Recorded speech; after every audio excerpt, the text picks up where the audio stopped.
Muito bem, estamos de volta e agora é hora de notícia, hora de ficar bem informado. Vamos destacar outros fatos que movimentaram o noticiário no Brasil e no mundo nesta segunda-feira, 12 de abril de 2021. E vamos então a mais um giro de notícias na tela do 8 News. Confiram.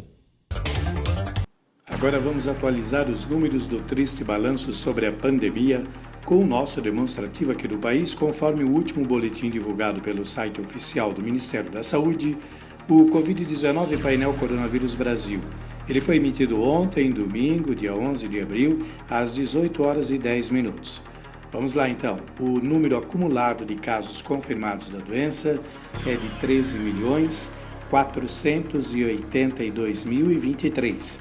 O número de vidas perdidas pela doença atingiu infelizmente a casa dos 353.137, com 2,6% de letalidade. O saldo positivo está no número de casos recuperados, que agora é de 11.880.803, o que representa cerca de 88,12% do total.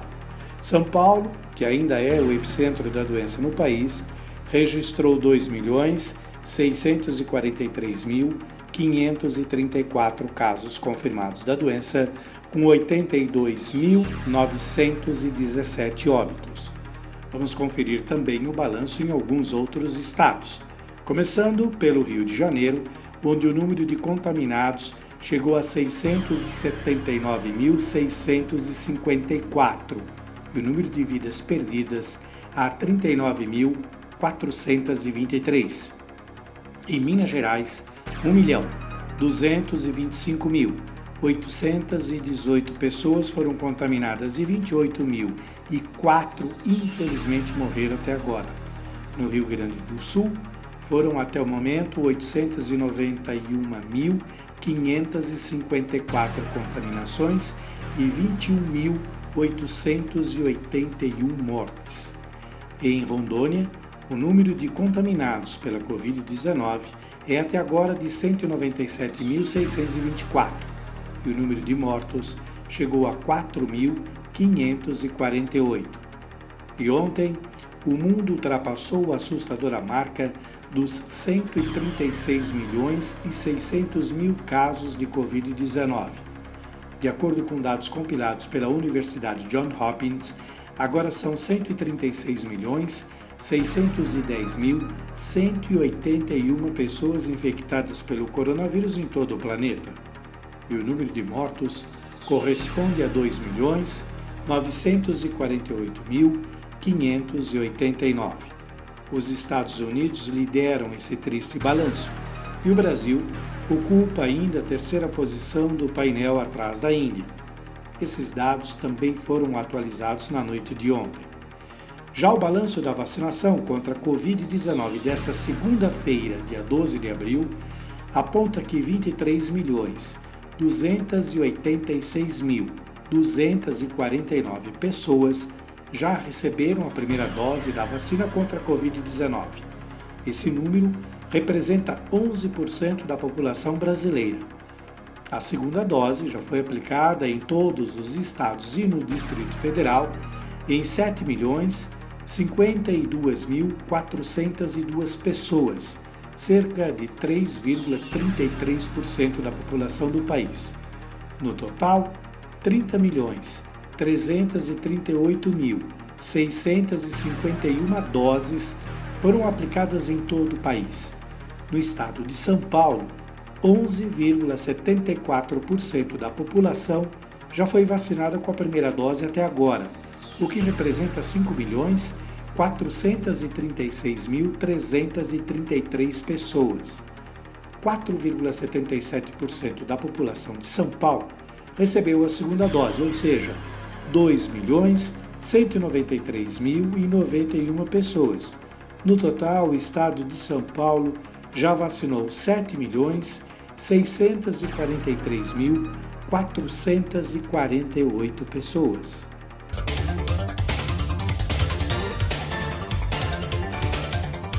Bom, a Butanvac ela é produzida na plataforma que nós usamos para a produção da vacina da gripe. A vacina da gripe é uma das mais utilizadas no mundo. Então, essa plataforma ela existe em muitos países que produz anualmente a vacina da gripe e normalmente fica um período ociosa, né? Porque a gripe ela é sazonal. Então, essa vacina, sendo uma vacina, se nós conseguirmos demonstrar a sua eficácia, a sua eficiência, ela será uma vacina de baixo custo e que poderá ser rapidamente disseminada para todas as plantas de produção que existem no mundo. Ou seja, uma alternativa viável e barata nessas condições atuais. Muitos países poderão utilizar as suas fábricas de vacina para a vacina da influenza ou para produzir essa vacina. Então é uma grande esperança, sem dúvida nenhuma, mas ainda exige o desenvolvimento, nesse momento, o desenvolvimento clínico. A capacidade de produção nós temos e ela será produzida, uma vez aprovada, numa fábrica que é separada, independente da fábrica que produzirá a Coronavac.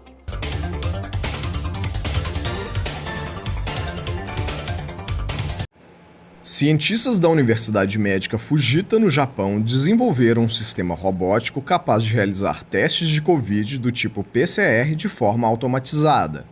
De acordo com os criadores, a tecnologia, além de aumentar a velocidade do processo, diminui a exposição dos funcionários de laboratórios ao vírus. Isso porque, para o teste ser realizado, o técnico precisa apenas coletar a amostra do paciente e colocá-la dentro do mecanismo.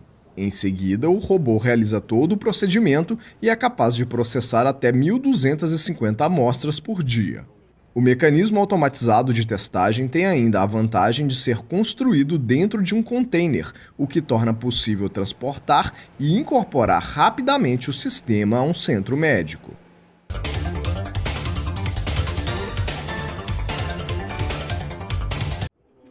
A França vai aplicar uma segunda dose das vacinas da Pfizer ou da Moderna nas pessoas com menos de 55 anos que receberam a primeira dose da AstraZeneca. O anúncio foi feito nesta sexta-feira pela Autoridade de Saúde do país, que suspendeu em 19 de março a aplicação do imunizante produzido em parceria com a Universidade de Oxford em pessoas com menos de 55 anos. Mas antes do anúncio, quase 600 mil pessoas, sobretudo profissionais da saúde, receberam a primeira dose. Outros países anunciaram que vão limitar o uso da vacina da AstraZeneca, depois de várias informações confirmarem um vínculo entre o imunizante e casos de coágulos sanguíneos, embora muito raros. Em resposta, a Organização Mundial da Saúde afirmou que não existem no momento dados adequados sobre os efeitos de mudar de vacina entre a primeira e a segunda dose. Os especialistas da OMS concluíram, portanto, que injetar vacinas diferentes na primeira e na segunda injeções não é algo que possa ser recomendado no momento.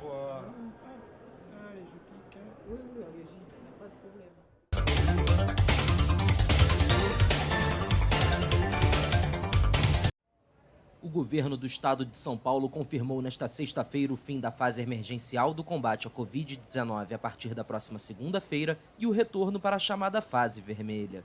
De acordo com as autoridades, a queda de internações pela doença permite que os 645 municípios paulistas flexibilizem medidas restritivas. O toque de recolher entre 20 horas e 5 horas segue em vigor, bem como o veto a cerimônias religiosas coletivas. Segundo o país mais atingido em todo o mundo, com mais de 348 mil mortes, o Brasil vive hoje o pior momento no combate ao coronavírus. Está muito grave. Eu acho que poderiam fazer um lockdown de verdade, fechar efetivamente. É preocupante, né? Preocupa todos nós, né? Eu tenho filho, tenho neto, então tudo isso a gente se preocupa. E a própria situação que a gente passa, se não tiver vacinação, a tendência é piorar. Com o retorno à fase vermelha, São Paulo volta a permitir a retirada de produtos pelo consumidor nos locais de venda, como comércios, restaurantes e outras atividades. O atendimento presencial e a venda no local continuam proibidos em todos os estabelecimentos. Também estão liberados os campeonatos esportivos profissionais a partir desta sexta, mas apenas após as 20 horas, com reforço na testagem e normas mais rigorosas de controle para atletas e integrantes de comissões técnicas e arbitragem. Vamos para mais um rápido intervalo e a seguir você continua acompanhando os principais fatos que movimentaram esta segunda-feira, 12 de abril de 2021. O 8 News volta em instantes com a reta final de notícias e também com mais uma previsão do tempo. Então, não sai daí, fica com a gente porque eu tô te esperando.